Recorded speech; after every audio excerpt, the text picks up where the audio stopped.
श्री स्वामी समर्थ. जय जय स्वामी समर्थ. नमस्कार.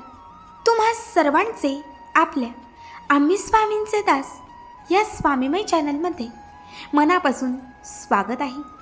स्वामींच्या कृपेने नेहमीच तुमच्या आयुष्यात सुख, समृद्धी आणि आनंद असावा इतकीच मी आपल्या स्वामींच्या चरणी प्रार्थना करते आणि आपल्या आजच्या या नवीन आणि सुंदर व्हिडिओला पुन्हा एकदा नव्याने सुरुवात करते. भक्तांनो, बघा, आज मी तुम्हाला आपल्या आम्ही स्वामींचे दास या स्वामीमय चॅनलमध्ये अमरावतीमध्ये राहणाऱ्या स्वामींच्या परमभक्त ताई सौ कार्तिकी देसाई या स्वामीभक्त ताईंचा अत्यंत रोमांचक, अंगावर शहार आणणारा, हम गया नहीं जिंदा है या वाक्याची प्रचिती देणारा एक दिव्य अनुभव सांगणार आहे. बघा, जेव्हा जेव्हा श्री स्वामी समर्थ महाराजांची आपण मनापासून सेवा करतो, जेव्हा महाराजांवरती आपण पूर्णपणे विश्वास ठेवतो, तेव्हा श्री स्वामी समर्थ महाराज भक्तांच्या आयुष्यात कसे चमत्कार घडवतात आणि भक्तांच्या आयुष्यात हम गया नहीं जिंदा है या वाक्याची क्षणोक्षणी कशी प्रचिती देतात, हे प्रत्येक स्वामी भक्ताला या ताईंच्या अनुभवातून आज पाहायला मिळेल. फक्त त्यासाठी आजचा हा व्हिडिओ स्किप न करता शेवटपर्यंत बघा आणि जे कोणी आपल्या चॅनलवरती नवीन असतील त्यांनी आपल्या चॅनलला सबस्क्राईब करा, कारण तुम्ही आपला चॅनल सबस्क्राईब केल्यामुळे मी पुढचे जे काही व्हिडिओ बनवेन त्याचे सर्वात पहिले नोटिफिकेशन हे तुमच्यापर्यंत पोहोचेल. तर चला सुरुवात करूयात आपण आपल्या आजच्या या नवीन आणि सुंदर अनुभवास. पुढील हा संपूर्ण अनुभव या ताईंच्याच शब्दात. ताई म्हणतात, नमस्कार. सर्वप्रथम या सृष्टीचे चालक मालक श्री स्वामी समर्थ महाराजांना माझे त्रिवार वंदन आणि सगळ्या स्वामी भक्तांना माझा नमस्कार. खरं तर आत्ताच काही वर्षांपूर्वी मी स्वामी सेवेत आली, मात्र स्वामींनी क्षणोक्षणी मला हम गया नहीं जिंदा है या वाक्याची प्रचिती दिली. खरं तर मला 8 वर्षानंतर पुत्ररत्न प्राप्त झालं. खरं तर स्वामींचीच कृपा. स्वामींच्या कृपेने मला मुलगा झाला, ज्याचे नावच आम्ही स्वामीज्ञ असे ठेवले. माझा स्वामीज्ञ जन्माला आला, पण त्या दिवसापासून तो मात्र आजारी झाला. 8 दिवसांनी त्याला ताप यायचा, 15 दिवसांनी त्याला युरिनचा त्रास व्हायचा. बरेच डॉक्टर केले, सगळं काही केलं, अनुभव काहीच नाही, फरक काहीच नाही. रिपोर्टमध्ये कुठल्याही प्रकारची चूकसुद्धा नाही. जवळपास मुंबईतले सगळे मोठे हॉस्पिटल, दिल्लीतले मोठे हॉस्पिटल आम्ही पास केले, मात्र तरीही माझ्या मुलाच्या प्रकृतीमध्ये काहीच सुधारणा नाही. 2 वर्ष अशीच निघून गेली, मात्र त्यानंतर पुढची 2 वर्ष चांगली गेली. त्यामध्ये तो कुठेतरी कवर होत होता, त्याचा आजार कुठेतरी कमी होत होता. आता आम्हाला कुठेतरी चांगलं वाटत होतं की आता आपल्या मुलाचा आजार कुठेतरी कमी होत आहे. तो कुठेतरी सुदृढ होत होता, वजन वाढत होतं, युरिनचा त्रास कमी झाला होता आणि बऱ्यापैकी त्याला आता एक 5-6 महिन्यानंतरच ताप येत होता. त्यामुळे आम्ही सगळेच घरातले आनंदात होतो. आता तो बघता बघता 4 वर्षांचा झाला. 5वं वर्ष सुरू झालं, पण या 5व्या वर्षामध्ये म्हणतात ना, पनवती मागे लागते, अगदी तसंच काही झालं. या 5व्या वर्षामध्ये माझे वडील वारले. वडिलांना जाऊन 3 महिने झाले नाही, त्याच माझ्या सासूबाईसुद्धा अटॅकने वारल्या. त्यामुळे दोनही दुःख खूप मोठी होती. या दोनही दुःखातून आम्ही सावरलो नव्हतो, तोच माझा मुलगा पुन्हा आजारी झाला. अक्षरशः त्याला इतका ताप आला की त्याचा ताप त्याला कोमात घेऊन गेला. 21 दिवस माझा मुलगा कोमात होता. 21 दिवसानंतर स्वामींच्या कृपेने माझा मुलगा कोमातून बाहेर आला. अक्षरशः स्वामींच्या समोर मी डोकं ठेवून, डोकं आपटून रडत होते. एका वेळी माझ्या डोक्यातून रक्त येऊ लागलं. शेजारी असणाऱ्या लोकांनी मला थांबवलं, नाहीतर स्वामींच्या मठात त्या दिवशी मी स्वतःला संपवणार, अगदी असंच काही ठरवलं होतं. कारण माझ्या लेकराचा, माझ्या बाळाचा त्रास मला बघवत नव्हता. पण त्यानंतर माझं लेकरू बऱ्यापैकी बरं झालं. मी स्वामींना एकच विनंती करायचे, स्वामी तुमची कृपा राहू द्या, तुम्ही सोबत राहा, मला पैसा संपत्ती काही नको, पण माझ्या मुलाला सुख द्या. असेच 2-3 महिने निघून गेले. त्याच्यानंतर एके दिवशी मी स्वयंपाक करत होते. माझा मुलगा हॉलमध्ये खेळत होता. पती कामासाठी बाहेर गेले होते आणि माझे सासरे बाहेर बसले होते. गुरुवारचा दिवस होता. माझी पूजा आटपली होती. स्वामींना अभिषेक घातला होता आणि नैवेद्यासाठीच मी तयारी करत होती. माझा मुलगा खेळता खेळता हॉलमध्ये पोहोचला. जिथे माझं पूजेचं साहित्य आहे त्या साहित्यातून त्यांनी कुंकू घेतलं.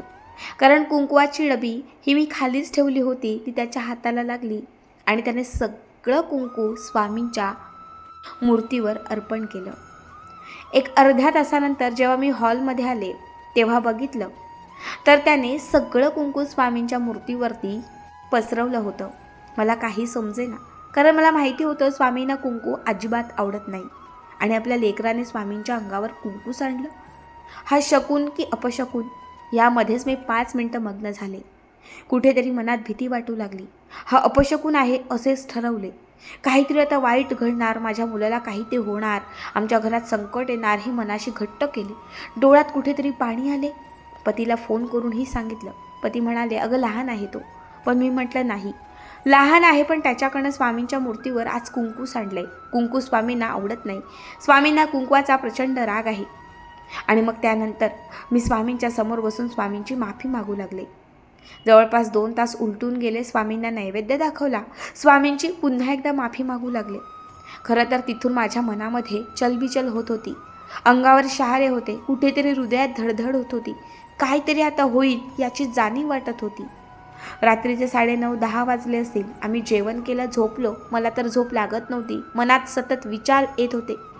काहीच सुचत नव्हतं, काहीच कळत नव्हतं. मात्र त्याच विचारांमध्ये मी झोपून गेले. जवळपास रात्रीचे 1:30 वाजले असतील आणि त्या 1:30च्या दरम्यान मला एक स्वप्न पडले. त्या स्वप्नामध्ये सतत मला श्री स्वामी समर्थ माझ्या घरामध्ये चालतायत, फिरतायत, बोलतायत, सगळीकडे बसतायत असे दिसत होते. 4:30 वाजता माझे डोळे उघडले. मी उठले, कारण नेहमी मी 4:30 वाजताच उठायचे. 4:30ला उठून आंघोळ करून मी स्वामींची सेवा करायचे. यावेळेसही अगदी तसंच. मी उठले, स्वप्न आठवू लागले. हे असं स्वप्न का पडलं कळत नव्हतं, पण स्वप्न सुंदर होतं कारण स्वामी स्वप्नात होते. त्यानंतर मी अंघोळीला गेले. माझी अंघोळ झाली. 4:45 वाजले असतील. उंबरठ्यावरती पाणी शिंपडावं म्हणून दरवाजा उघडला. पण जेव्हा मी उंबरठ्याचा दरवाजा उघडायला गेले आणि जेव्हा मी खाली बघितले, तुम्हाला सांगते तुमचा विश्वास बसणार नाही, कारण माझाही विश्वास बसत नव्हता. जेव्हा मी मेन दरवाजा उघडायला गेले, उंबरठ्याकडे पाहिले, तेव्हा चक्क उंबरठ्याच्या या बाजूने कुंकवाची 2 पावलं लागली होती. म्हणजे दरवाजाच्या पाठीमागेही 2 कुंकवाची पावलं लागली होती आणि दरवाजाच्या आतमध्ये म्हणजे आतल्या भागातही 2 कुंकवाची पावलं लागली होती. जसा मी दरवाजा उघडला तसं बघते तर ही 4 पावलं कुंकवाची काहीच कळेना. कारण घरामध्ये त्यावेळेस मी, माझे सासरे आणि माझं बाळ आम्ही तिघेच होतो. पती कामासाठी बाहेर होते. घरात कुणीही आलं नव्हतं. मग ही कुंकवाची पावले कशी? आणि पावलांचा आकार प्रचंड मोठा होता. ते म्हणतात ना की स्वामींचे पाय हे खूप मोठे होते आणि ह्या पावलांचा आकार स्वामींच्या पावलांसारखाच होता. मग मी सासऱ्यांनाही उठवलं. ते सुद्धा बघू लागले. थोड्या वेळाने आमच्याच बाजूला राहणाऱ्या सदानंद काकांनासुद्धा बोलावलं, कारण ते सुद्धा स्वामींचे भक्त होते. त्यांनीसुद्धा हा चमत्कार पाहिला. मग त्याच्यानंतर मी त्यांना सांगितलं की असं असं झालं होतं. आपल्या बाळाने स्वामींच्या मूर्तीवरती कुंकू अर्पण केलं होतं. माझ्या मनात खूप भीती होती. मी सतत स्वामींची माफी मागत होती. मी रडत होती आणि कदाचित त्याचाच दृष्टांत स्वामींनी दिला. मग काकांनी मला समजावलं, तुला भीती वाटत होती ना, म्हणून बघ स्वामी तुझ्या घरात आले. स्वामीने दृष्टांत दिले. अगं असं काही नसतं. तो लहान आहे म्हणून त्याने कुंकू सांडलं, पण स्वामींची कृपा तुझ्यावर आहे. हा इतका मोठा चमत्कार आपल्या भागात कधीच घडला नाही जो तुझ्या आयुष्यात घडलाय. चक्क स्वामी तुझ्या घरात येऊन गेले. स्वामी तुझ्या घरात आले. तेव्हा ताईंनी त्यांना त्यांचं स्वप्नही सांगितलं. मग त्याच्यानंतर गावातले सगळेच लोक दर्शनासाठी येऊ लागले. ताई म्हणतात, जवळपास 6 महिने ही पावलं जशीच्या तशी होती. 6 महिने ही पावलं आम्ही अत्यंत जपूनसारखी ठेवली होती. कारण त्याच्या आजूबाजूला आम्ही काही अशा वस्तू लावल्या होत्या ज्यामुळे ती पावलं अगदी ठळक होती. पण 6 महिन्यानंतर मात्र ती पावलं जी आहे ती हळूहळू पुसट होत गेली आणि आत्ता कुठेतरी ती पावलं दिसतात, पण खूप कमी झाली. पण ती प्रचिती आमच्या आयुष्यातील सर्वात मोठी होती. स्वामी म्हणतात, हम गया नाही जिंदा आहे, भिवू नकोस, मी तुझ्या पाठीशी आहे. त्या वाक्याची स्वामींनी साक्षात मला प्रचिती दिली. आपण स्वामींना कुंकू लावायला घाबरतो, कारण स्वामींना कुंकू लागत नाही, चालत नाही. पण तेव्हा ते चुकून घडलं आणि माझ्या लेकराकडून घडलं. पण त्याला आशीर्वाद द्यायला साक्षात स्वामीच जणू काही आले. ताई म्हणतात, त्यानंतर आता या घटनेला जवळपास 6 वर्ष झाली आहेत. या 6 वर्षात एकदाही माझं मूल आजारी पडलं नाही. वर्षातून कधीतरी त्याला ताप येतो, पण अगदी औषध किंवा डॉक्टरांकडे गेल्यानंतर तोही लगेच निघून जातो. याआधी मात्र सतत 15 दिवसांनी ॲडमिट असणारा माझा मुलगा आता सुदृढ झाला आहे. त्याचं वजन छान वाढलं आहे, शाळेत जातो आहे, अभ्यास करतो आहे. आता कुठल्याही गोष्टीची त्याच्याबद्दल तक्रारसुद्धा नाही. म्हणजे स्वामींचे चरण घराला लागले आणि त्यांची कृपा जणू काही माझ्या लेकरावरच झाली. खरंच ही स्वामी लीला अगाध आहे, स्वामी शक्ती अफाट आहे, ही स्वामींनी आम्हाला प्रचिती दिली. श्री स्वामी समर्थ. भक्तांनो, तुम्हाला आजचा अनुभव कसा वाटला कमेंट करा. तुमचेही काही असे अनुभव असतील तर शेअर करा. श्री स्वामी समर्थ. जय जय स्वामी समर्थ.